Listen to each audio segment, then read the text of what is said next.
Yunus and only Yunus will be responsible. Awami League একবারই ইতিহাসে অস্ত্র ধরছে এবং 71-এ কেমন ধরছে? বাধ্য হয়ে ধরছে। গণহত্যা শুরু হয়ে গেছে, তাদের এবং তার লোকদেরকে সাথে সমস্ত বাঙালি জাতি একত্র, মানে পুরা জাতি সেখানে এক হচ্ছে। তো আজকে আওয়ামী লীগকে তুমি ইলেকশনে ঢুকতে দিবে না, তার নেতার এগেইনস্টে একটা ক্যাঙ্গারু কোর্ট করে এখানে ট্রায়াল করবা, তো আওয়ামী লীগের হাতে অপশনটা কি?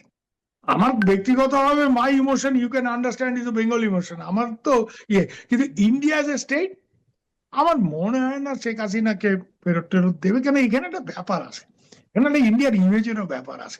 ইন্ডিয়া যাকে বন্ধু বলে মনে করছে তাকে ইন্ডিয়া শেল্টার দিছে।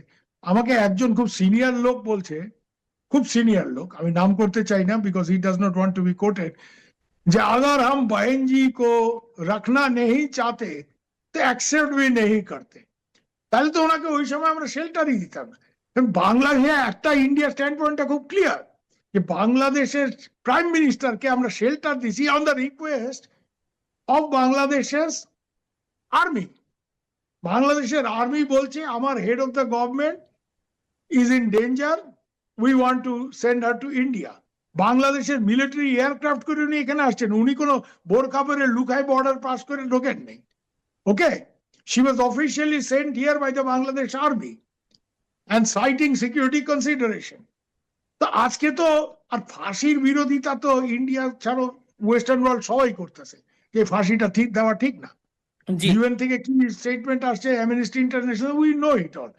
তো এই জন্য Sheikh Hasina I don't think she is going back, she is not being sent back.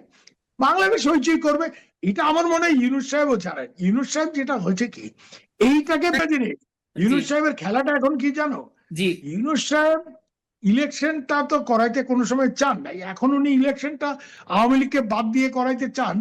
উনি চাইতেছেন বিএনপি জামাত এনসিপি সব এক জায়গায় আসে রাজনীতি করে, মানে এটা দেখানোর একটা ইলেকশন হবে আওয়ামী লীগই সিনে নাই, তারপরে উনি রাষ্ট্রপতি হতে চান।